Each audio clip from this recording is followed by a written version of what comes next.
Hello and welcome to Insert Buzzword Podcast. I'm one of your hosts, Jeremy. And I'm Tristan. Insert Buzzword, the podcast that breaks through the business buzzwords to explore the genuine stories behind entrepreneurial journeys. In the heart of Scotland, we venture into the lives of entrepreneurs and business professionals, uncovering the unique challenges and triumphs that define their paths. Hello and welcome to another episode of Insert Buzzword. I'm delighted to be joined by my co-host Jeremy, and this week we're speaking to Michael Davie of Innovative Partners. So Michael, to kick things off, why don't you tell us a little bit about your background and what you do? Yes, so I'm a director at a company called Innovative Partners. We are an innovation funding consultancy. So we have a great job of supporting UK companies on their growth journey with a variety of funding solutions, be that from a tax incentive point of view, be it supporting with grants or investments. So yeah, I've been with the guys at Innovative Partners for about 2-ish years now. It's been good fun. Perfect, thank you. And what? How did you get to that role? How did you come across Innovative Partners? Go back, liked it.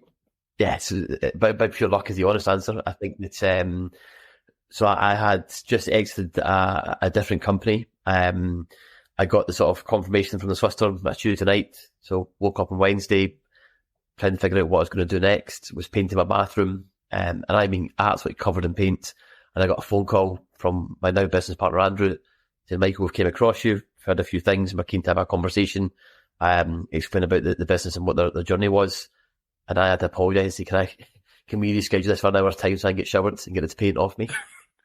So, yeah, it was a strange start. But then we spoke that afternoon. I really liked what Andrew and Liam had to say, sort of their journey of sort of founding Innovative Partners and what they'd done beforehand. And I sort of agreed to start basically the next day. So phoned the solicitor, asked him to start drawing up some paperwork. And he said, "Look, this will take a few weeks. Just sort of sit tight until we get that ready."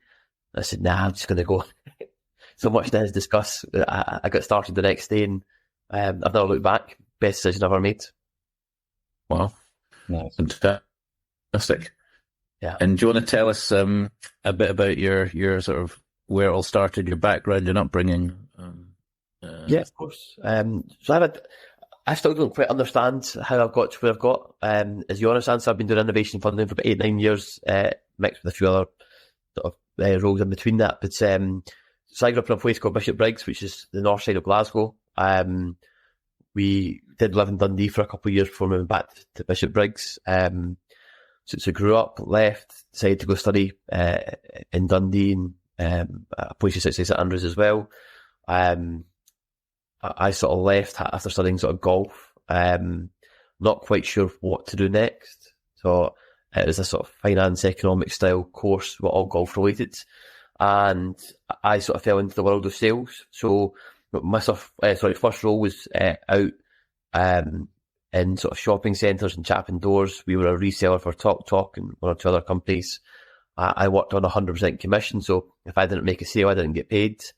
And it was a very quick learning curve of, you have to work, have a strong attitude and really put hours in. And results were the only thing that was accepted. Thankfully, I was okay at chatting to people and they would sort of help them to run quite a lot of deals.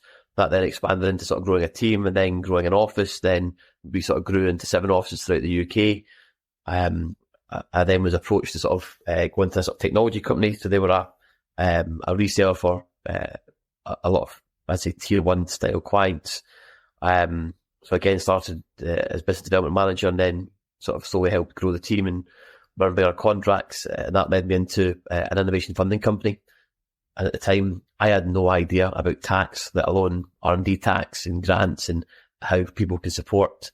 I think that that company was the second innovation funding firm in Scotland at the time. Our closest competitor, we doubled in size compared to them within 12 months. And went on a huge journey. I think within 2.5 years, we had offices in 21 countries, about 3,000 staff. Arguably became the biggest R&D tax provider within Europe. And it was a great experience to watch how that grew. And it literally was a case of signing a certain size client that then hired somebody. Another client would hire a few more people, a few more clients. We could get a bigger office, then a bigger office after that. And it was just chaos, but in the best way. Wow.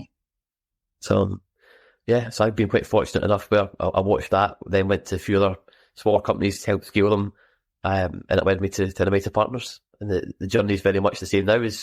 I count my day one as the business day one again. We started almost with a complete reset.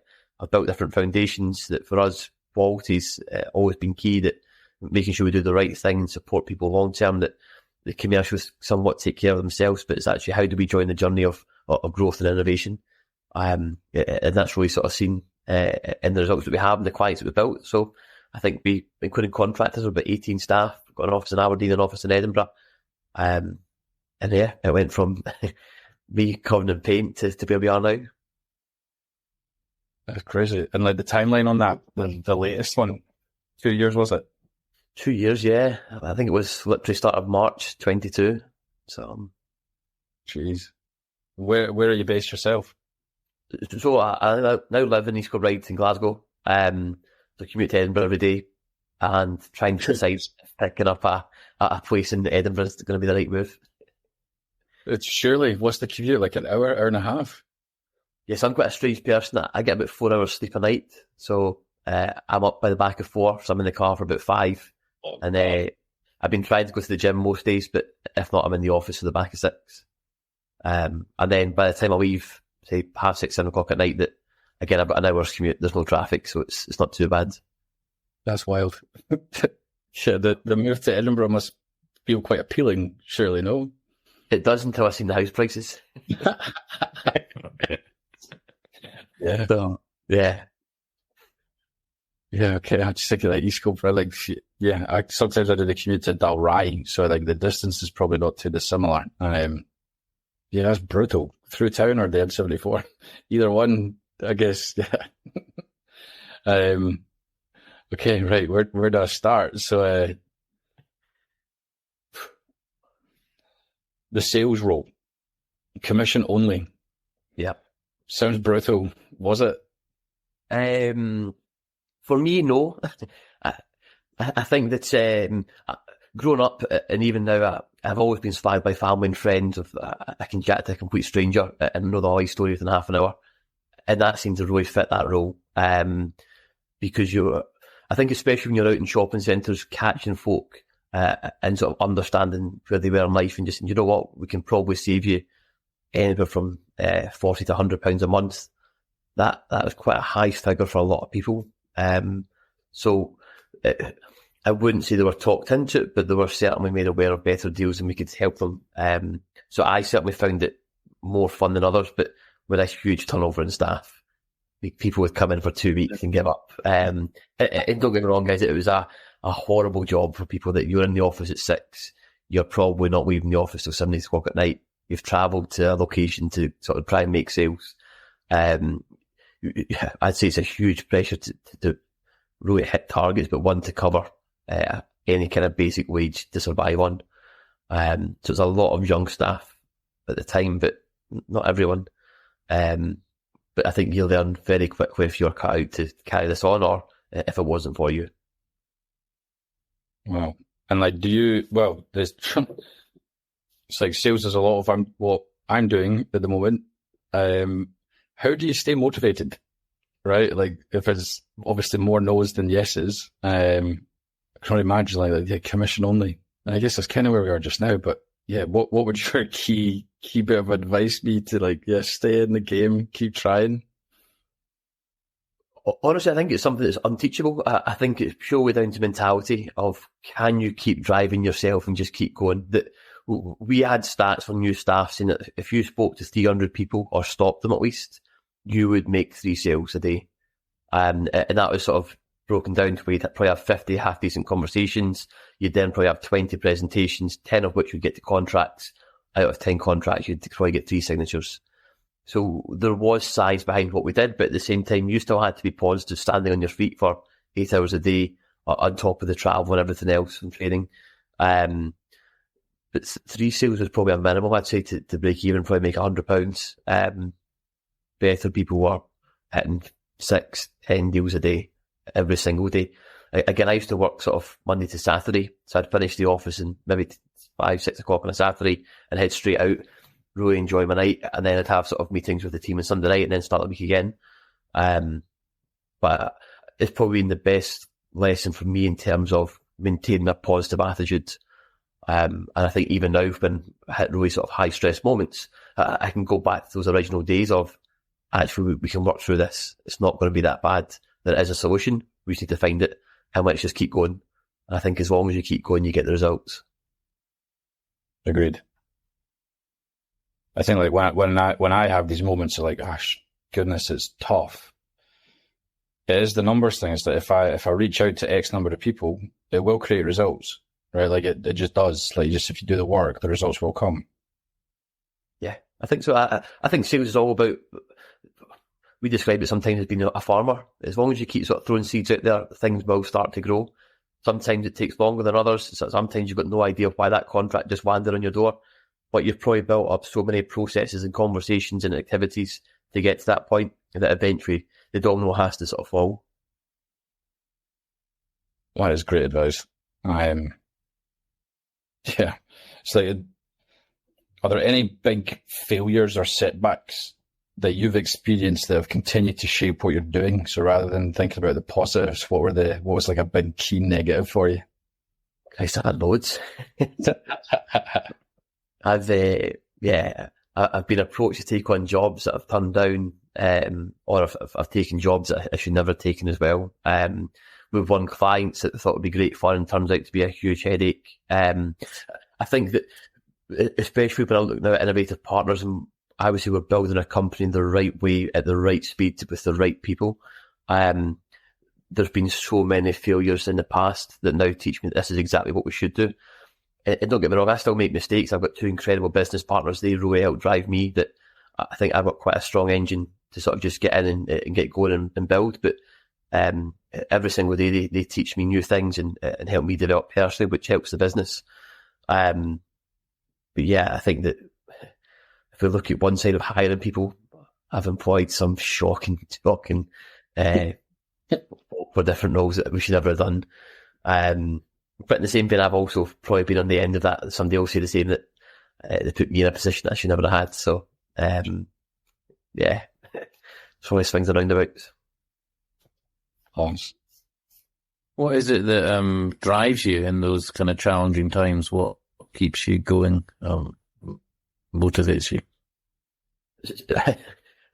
So the honest answer is probably money. That I've got a purpose behind what I want to do. I personally want to back it, but I also think that as we build the team, we've got sort of other people's mortgages and bills to think about it and make sure that we maintain. I think that when we look at our clients and say Innovative Partners, that everyone's on their own journey and we want to be part of that. We really want to help grow. There's a lot of money out there, so when we speak to new clients and say, "Oh, Mike, I'm really struggling to get funded," I say, "Well, why?" Like, we know investment houses have a huge cash reserve that they want to deploy. They just might not have found the right opportunity. So can we then connect the dots? Have you created something new, or are you eligible, say, for different tax release or grant funding? So how again can then we pick that up? I like to watch things grow and be part of that journey. I'm quite a nosy person, I think, which really helps what we do, because we really get into the depths of what companies within certain sectors are trying to do, and then we can really add value for a long term. For us, we would never call ourselves an R&D advisory because we're not there to make fees and run away in 6 weeks. It's very much of how do we join this journey and help you grow. Whilst at the same time, we're building our own company that I think that we still class ourselves as a boutique as much as we'd argue that we're probably one of the best in the country at doing what we do.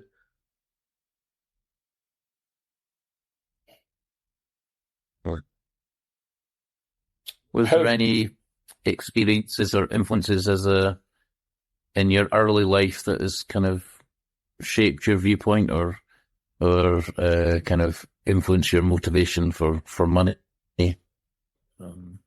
as a driver?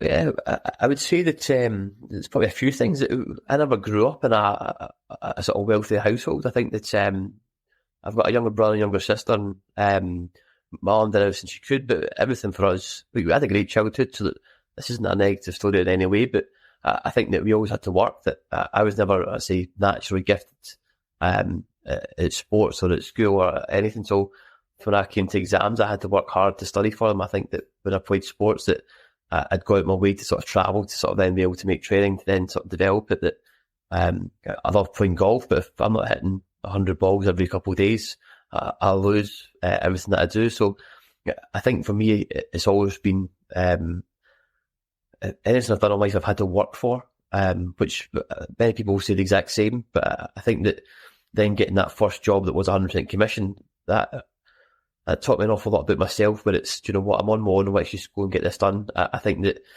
when I've looked over my career, and when I look especially just now, and even when I go through recruitment, I don't ever view myself as a manager. I'd always say I'm a leader. I want to kind of be the guy that says, you know what, I've done it. If I can do it, you can do it. So let's just get going. And I think that just that can-do sort of attitude is kind of what drives a lot of things, especially in my own life, personally as well as for the company.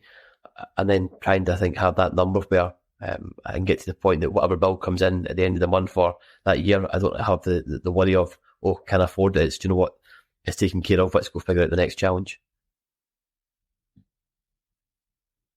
Like, do you miss the sales? Like, is it still a sales role that you're doing, or like it sounds more like a building a startup? Like, do you miss the sales stuff, like being in the trenches like that?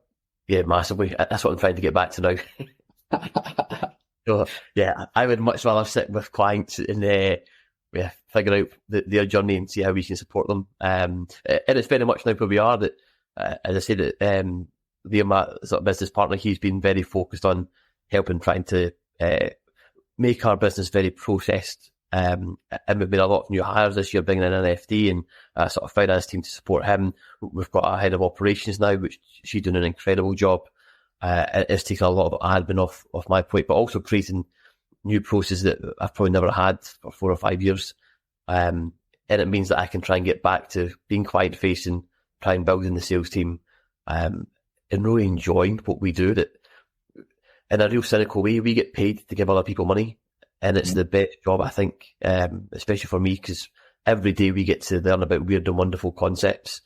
We work with a chicken farmer, and we discovered that the brown and eggshell, the higher quality yolk that you're probably going to have. So every time I'm in Tesco trying to sort of buy eggs for the week, sort of mix them, matching to make sure they're as brown as they can be. But it's just, yeah, I don't know where else in life that kind of conversation might come up. But no, it's, yeah, for me, it's very much let's get back to just doing sales and focus on, or at least for me, anyway, what I do best. How would you describe the buzz you get from sales? Oh, I'm like a 6-year-old kicking the football for the first time again. Yes. But yeah, I have more fun, I think, when our clients say yes and the contract comes through than any other part of the business. Dude, that is the kind of chat I need to motivate me with the sales again. Yeah, like I feel it too. It's like, yeah, I get a big buzz out of the sales, especially when it happens. Oh goodness, I think people that haven't experienced, like how many zeros at the end of that one? Yeah. Yeah, I actually went like really old school. We bought a whiteboard for the office quite recently. Is it right? Come on, boys, let's start writing everything down so we can see it. And I think it just builds a bit of competition amongst the guys in the office. But yeah, I think it's hard to take away from that buzz. I think that when you have a fun team around you and everyone's striving for the same goal, that it's going to be competitive, but it's also really good fun. Does it create awkward like working culture or like atmosphere amongst the sales team having that competitive element to it? I don't think so. I think that my personal viewpoint is it doesn't really matter who signs the contract. It's we're in it together. How do we get how do we land that contract? I think is what it's going to come down to. But probably most importantly is, are we taking on clients that we genuinely can add value to? I think that within, especially the R&D sector, we can look at it and there's a lot of companies go out there and they deal with really small clients, so maybe getting 2-3 grand in fees. The client themselves might be getting 10 grand, and it's just a real slog, I think. So they're having to get a couple of 100 clients of that size to build any sort of business that's, I say, just over break even. We thankfully don't have that problem, and it's not by design. It's just, I think, that the way we've built the business and the sort of name we're now carrying. When we work with clients, they tend to be really happy. Hopefully, Tristan, you can testify to this. But I think that when it comes to us, we're actually a very supportive sales function.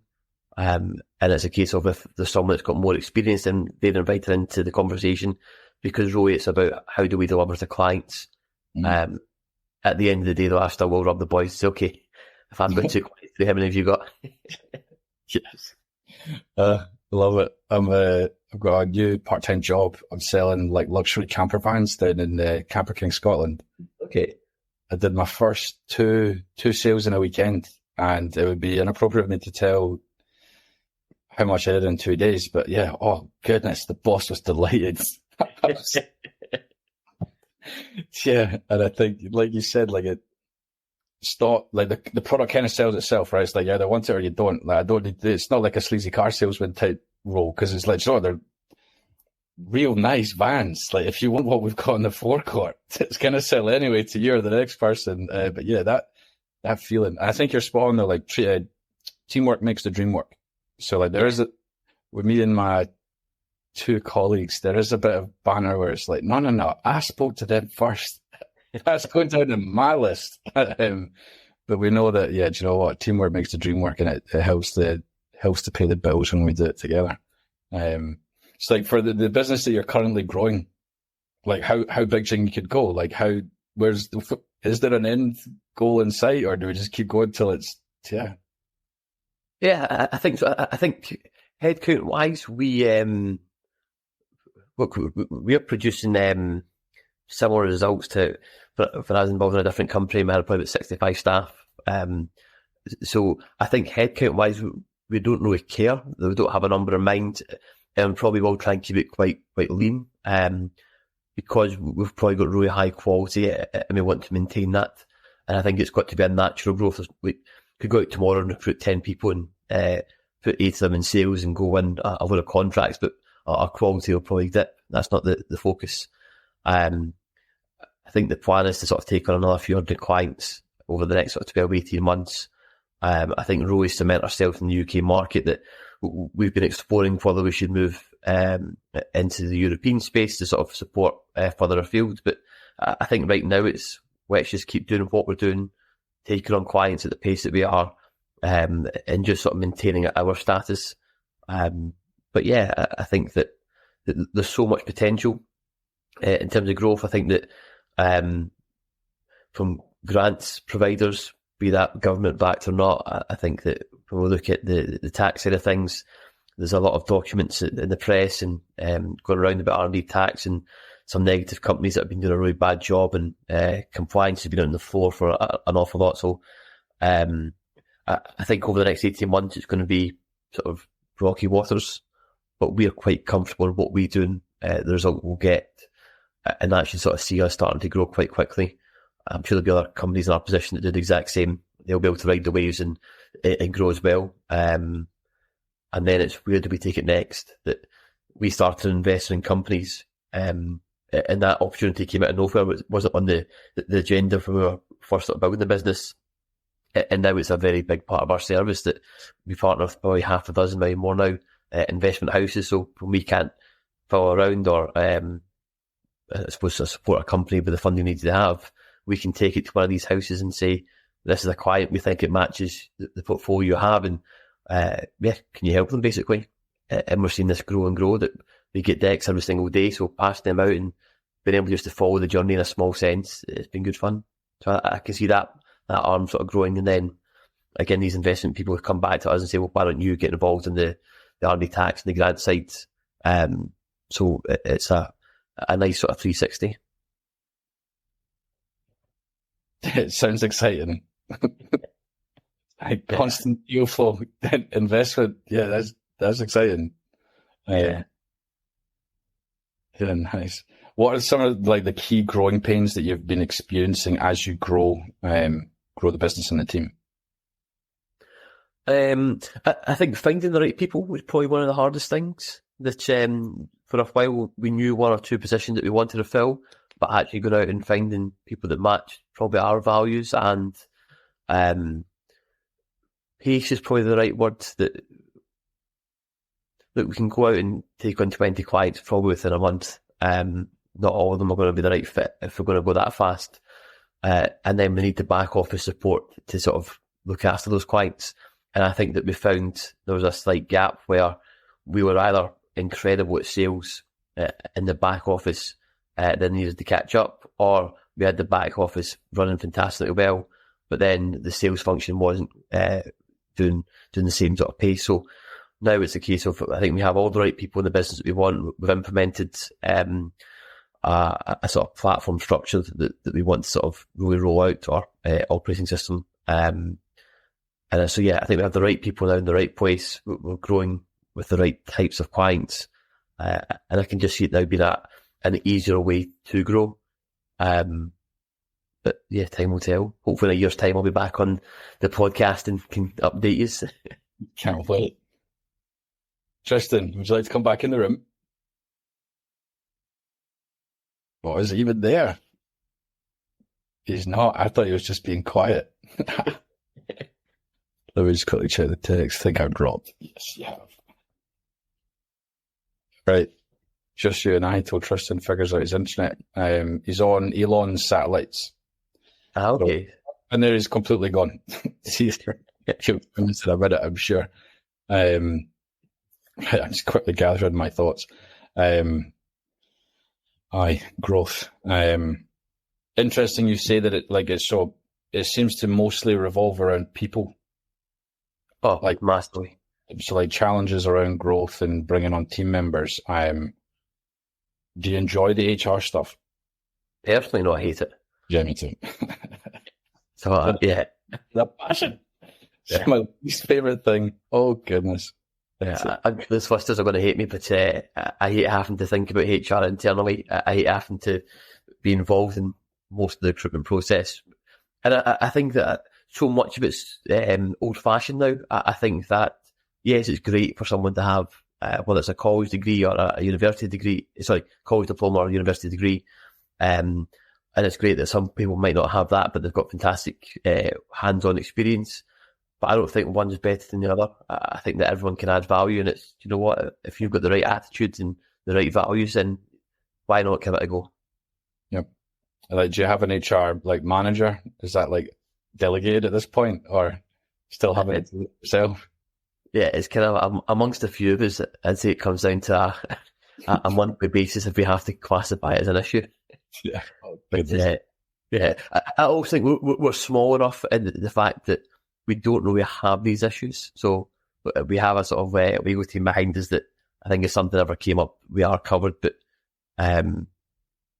yeah, so far, touch wood and long may it last. There's no, I've got my fingers crossed for you too. So it's like people dealing with people, right? It's just like, yeah, it can be really tedious if it's going south for one reason or another, and you're like, this is, yeah, okay, understood.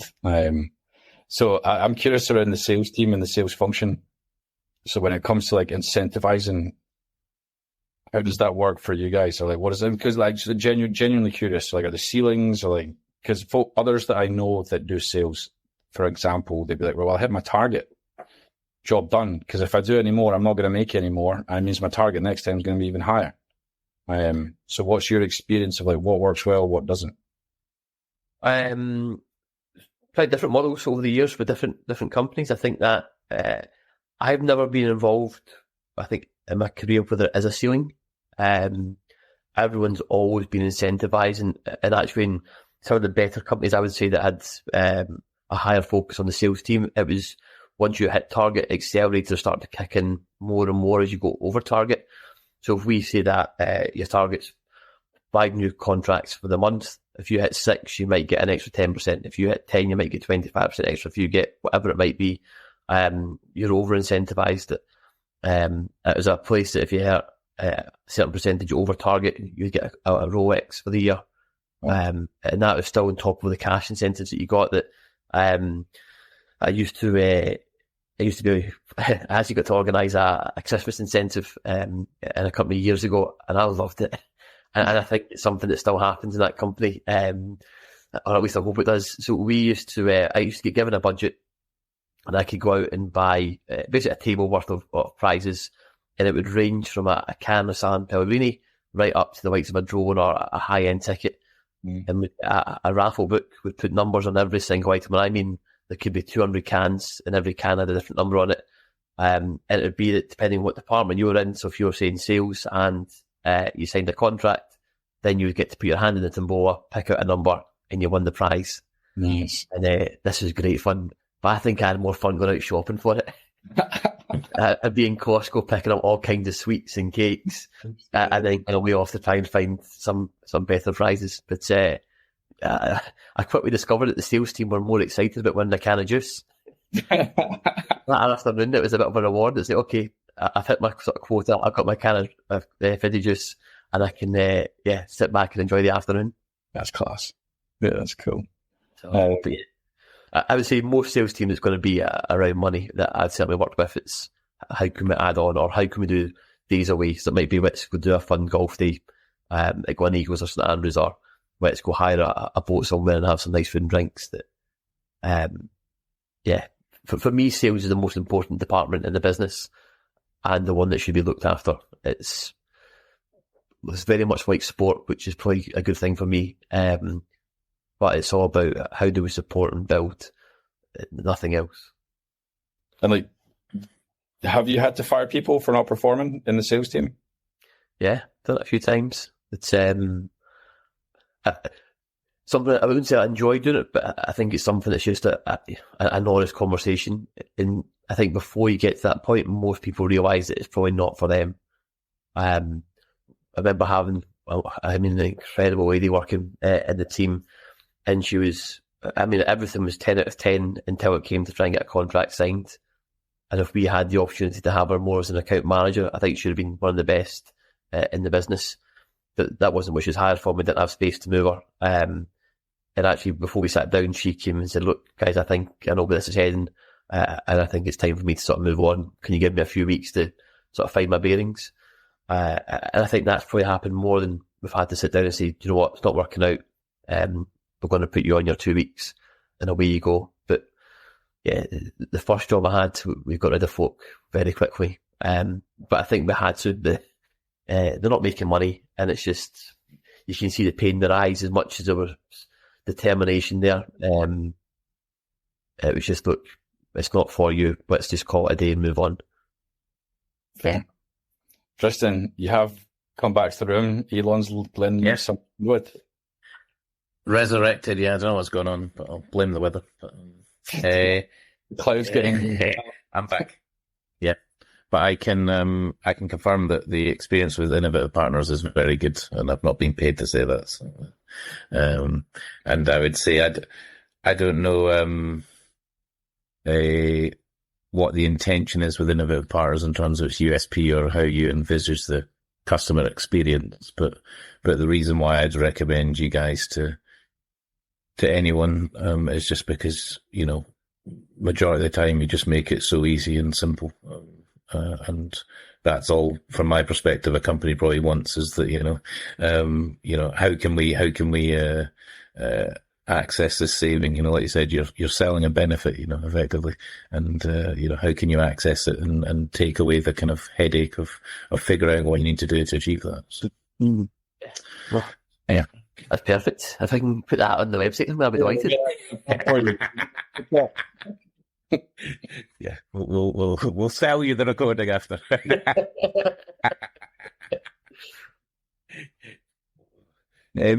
So I've missed obviously half the podcast, but what would you be doing if you were doing your kind of childhood dream job? What you want to do when you're younger? Christ, depends what age I was. I had everything from I wanted to be a fireman to I wanted to be a surveyor to I wanted to be a farmer to I wanted to play football, I wanted to play golf. Yeah, and quite honestly, I think the right path has found me. I think that I really like helping people, and I really like building things and getting to join that journey. So actually, I think Innovative Partners is probably the dream job for me. And even going back to 10-year-old Michael, it probably was what I should have focused on more. I don't think I should have gone down studying for a long time. I think I should have just gone straight out to work, because I enjoy meeting people. I enjoy hearing their stories, and I think just being part of something that we have clients that without doubt are making history, and probably half of them have no idea that they're doing that, or the world doesn't know. And there's some incredible things going on in Scotland that, look, we work UK wide, and I've worked UK wide my whole life, and as well as further afield, but Scotland's always been something I've tried to push more. And it's not that I care less about other places, but it's just that we have so many incredible companies, people, and visions, and it's just, let's see what we can do. Plus, we've got a great country that, in a different job, I was driving about 1,000 miles a week, so I got to see the whole of the UK and Ireland with that. So, I think I found the right type of job for me. Mm-hmm. What do you think it is about you that fits that job? Is it, is there a particular quality or skill set that you have, do you reckon, that makes it fit? I don't know if it's a quality, but I call myself nosy. I love to learn. I love hearing about new things. And I'm genuinely interested. I think that it's very rare that I've met a client and gone, I just don't get this. But it's just not for me, and I'm switched off. I think most times it's like, oh, I've never heard of that before, tell me more. And then I'll go home and I'll start reading about something, and then end up down some kind of rabbit hole. And then that leads me to going after a whole new type of sector. And I think it's just, I've always been a learner by hearing things. I take it in, digest it, and then move it on, compared to having to go away and study a book. So, I think that being out, hearing about these things, getting sort of tours, whether it's around the factory or whether it's going to a football club or whatever it might be, just being amongst innovation, and just having a general sort of passion for it. Are you noticing currently any particular sector or type of company that is becoming, or I guess growing, or becoming more of a significant customer of yours? Our sports department is definitely growing. A lot of that's just been through luck. I think that a couple of years ago, we took on Hibs as a client, and the guys behind the scene, well, I say guys, it's men and ladies, but I think that just what they're trying to do, I would say they're the most innovative football club in Scotland, and they've got a history of innovation that we're looking to a project that's going to be announced quite soon, rather. But when you go into one of their hospitality lounges, they have basically the old lights, pylons, whatever you want to call it, in the hospitality lounge, and it turns out they were the first UK club to ever have floodlights in a football stadium. And when I found that out, I thought, wow, I would never have guessed Hibs to be that sort of pioneering. But yet, Pioneers is what one of their hospitality lounges is called. I think they're the first football club to ever have a female team with sponsorship on the front of the shirt. So there's different things. So from working with them and then into other Scottish clubs, then into English clubs, both sort of in the Championship and in sort of the Premier League, we're certainly seeing that division grow. There's been a lot of poor advice across a few different sectors. So when we look at life sciences, it's not to say that by working with your accountant you get a terrible service, but we work in a very niche area of tax and funding that we know like probably half a dozen services, and that's what we're really good at, compared to your accountant does probably about 100 different things. So when we look at some of these sectors, we can say, well, you might have got a six-figure sum, but in real terms, you're spending £10+ million, so 100,000 is nothing to you. This should be a lot higher, and we can go in and give a bit better advice. But it's ever changing. In the same vein that I know other companies from the past, they were big with construction firms and dentists, and they went after sort of fabrication style businesses, and not every one of them qualifies anymore. I think that we have to be quite careful to say that there is qualifying activity, but it's maybe not quite enough to meet the standards that HMRC have set. And I think that's now where we're more finding the wins, is that accountants, solicitors, the investment houses that we work with, they trust our opinion, because we will say it's just not quite eligible, or actually it is, and you're undervaluing what you're doing.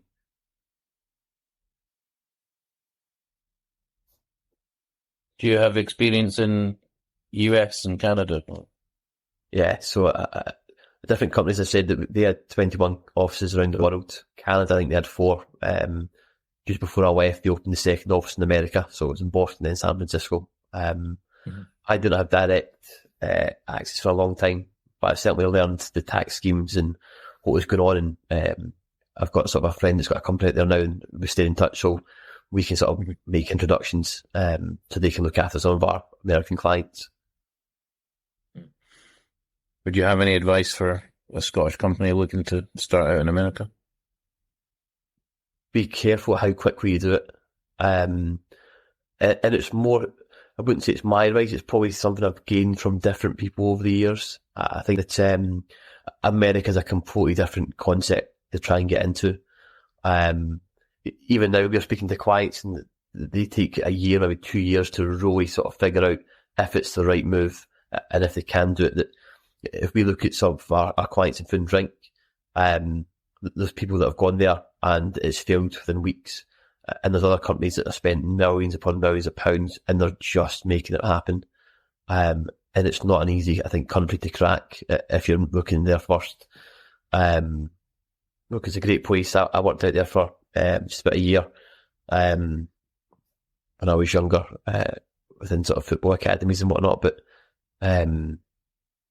yeah, I think that to move a business to America, it's a long process to find success.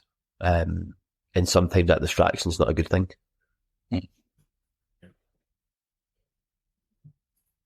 What sort of advice would you be giving people who are starting out on their journey, I guess sales journey or career? I think with sales, have fun with it. Like, I think go after what you're passionate about. I don't think it matters what you sell. I think it's how you do it. So, I think, Jeremy, if you're looking at selling the camper vans itself, like, why would you do that? Is it a case of you really like camping or you like exploring? That my conversation with someone walked in is, okay, why are you here? Like, are you looking to plan a trip? Okay, you went to the North Coast 500. You've done this before. Okay, why? What part do you want to see? What hotel are you staying at? Okay, you don't need a hotel because look at this. What I've got for you. You can stay in here and it's like a hotel. And almost the sales writes itself because that natural passion and enthusiasm just comes through. Don't even, this can't go out on LinkedIn, Tristan. It's not the camper vans that I'm struggling to sell. Yeah. Yeah, but I think you could then take that to any project that's I'm trying to think of it. So when I look at some of the clients that we've taken on, one of the best, I think the reasons I get behind them is do I think I can sell that product? And 9 times out of 10 with our clients, I think the answer is yes. And if whether that's an actual product or whether it's a service, and I kind of stand by that. It's just like, if I'm passionate about it, then we can do everything we can to help them. And so I think that if you're a young person going into any kind of industry, in any kind of role, enjoy it. I think if you're going to be an accountant, really like the company you're working for, because for me, looking at spreadsheets and numbers and tallying up figures, that's going to be so boring. Mm-hmm. But if you're doing that for, say, the likes of Nike, that's going to be quite exciting.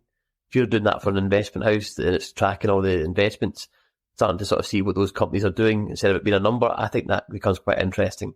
I think if you're a doctor and you're specialising, say, in heart surgery, learning everything about the heart, how the mechanics of the body, etc., that's quite interesting. So I think that it's more, find something you enjoy more than anything else, because I think just naturally it will come through. Great advice. I think, for me, no, I think that's that, getting the passion back. We'll explain after the call what I'm talking about. But no, I'm excited. Like, I'm getting energy from this conversation, put it that way. I'm like, yes, I'm ready for tomorrow. I'm not working in Camper King. I need to do the other one. Let's go again. Nice passion. Forget that that's important. So like, especially when there's purpose behind what you're doing, Jeremy. Well, I'm like, damn it. Yeah, but no, let's talk about it then. So that's the problem, right? Because I'm so focused on the sales, I forget the impact. Forget so there's whole reason I'm trying to do what I'm trying to do. Yeah. What are your future goals and plans? So like next, let's say 18 months, 2 years, what's the big goals, big plans? Oh, what a question to put on me this time of the day. Sell. I think we probably want to cement ourselves as the go-to company. I think that we want to be really a trusted advisor. That's like when we get in front of clients, I think that we're so transparent about what we do and what we want to do with them. We're for profit, so we're going to charge a fee, of course we are, but we're here for the journey to add value. So I would like to think that people trust our opinions, and that's what I think we as a company, and certainly as the directors, it's what we're trying to sort of get out, is that we are really here to support and build an impact. I think our legacy is going to come in 10, 20 years, not right now, because when people start talking about the companies that they've built and the innovation that they've created and designed, at some stage it's, we worked with these guys that helped fund us, or these guys helped us get through that small pain point of, we needed 200 grand to get to the next stage. We're now worth 200 million. So that was nothing. But actually back then that meant an awful lot to us. So I think that our sort of big picture return probably comes in years, if it's even mentioned. But my excitement is that we can start to say that, the next Brewdog in drinks, we were part of. The next COVID vaccine, whatever it might be, we helped fund that company in a small way. The next sort of Leicester style football club that's coming through the ranks has taken a young team, developed it and won the league in the number year of, again, we were there for a couple of years supporting them. I think that that's probably the legacy that we want to build, and then have a lot of fun with it. I think that on a personal basis, that the sort of financial goals that I want to achieve, but it's because there's a certain things in life that I want to go do. I want to travel a lot more. I want to go see Europe. I think that our job is it can be done remote. So I think as we start to look to expand into whatever countries that is, you could be based in Lake Como for 2 weeks and go find a few clients that, when I was younger and much more single than I am now, that I used to go to Northern Ireland for a week a month and got to travel around the island, and it was great because I had no attachments, had nothing to sort of stop me, that I can live to say, I'm in Belfast today, I'm going to Derry the day after, and really get to sort of experience these things. And I'd kind of like to get back to doing that again. You're talking our language here. Yeah. My goodness, getting me excited. Oh, damn, I've got like the wife and kids and I can't go on that like 2 months trip to Senegal anymore. At the moment. Yeah. But I need to be in Zimbabwe. I need to get permission first from management. Yeah. Como would be nice. Yeah. We've got a working week in Isle of Barra planned in a few months. Looking forward to it. Yeah. That'd be brilliant. Yeah. I love that. Elon's satellites will work up there, hopefully. Yeah. Kind of got a solar power. No, we're fine. But you know, it's bizarre purely because we've got clients, and obviously NASA's now got a base in the Highlands, but some of the things that are going on in these remote parts of Scotland is terrifying. Right. So I reckon your signal is probably going to be stronger in Barra than it is in the centre of Edinburgh. Nice. Shame.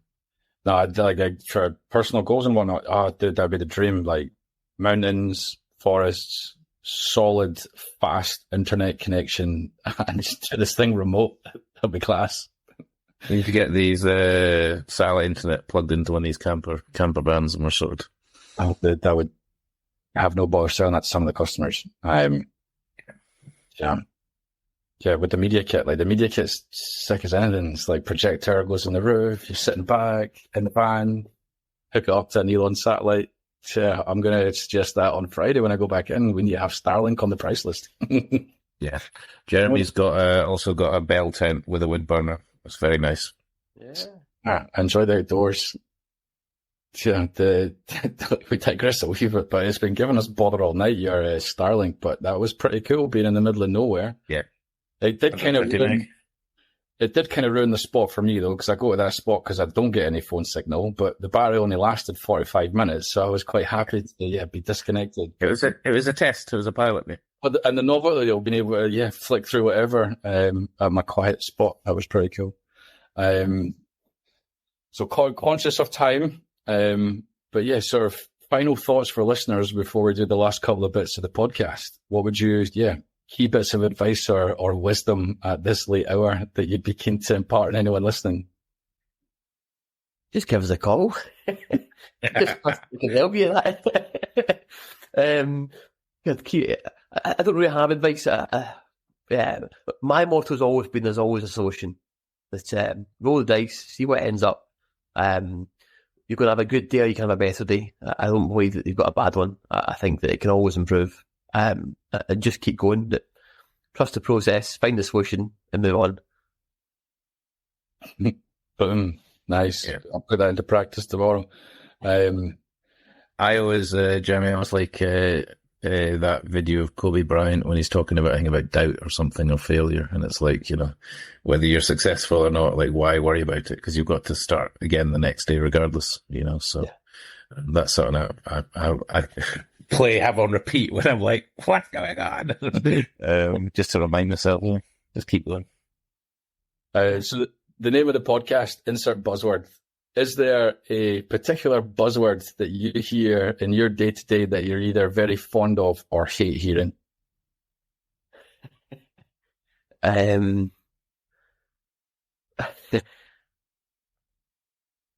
So in my head, someone told me recently about it's a phrase and I can't get it out. But so my current buzzword is a devil's avocado.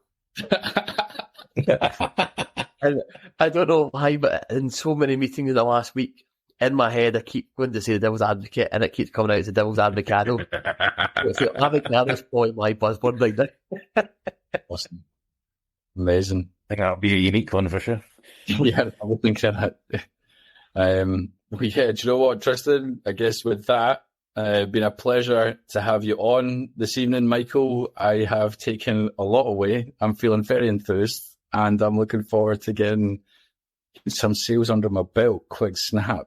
Appreciate you coming on. Really can't thank you enough for the time, particularly given the time. And I guess, thanks everyone for listening and look forward to seeing everyone next time. Thank you. Thank you for listening to today's episode. We hope you enjoyed today's conversation. Give us a follow on social media and listen to all of our other episodes wherever you listen to your podcasts. Bye.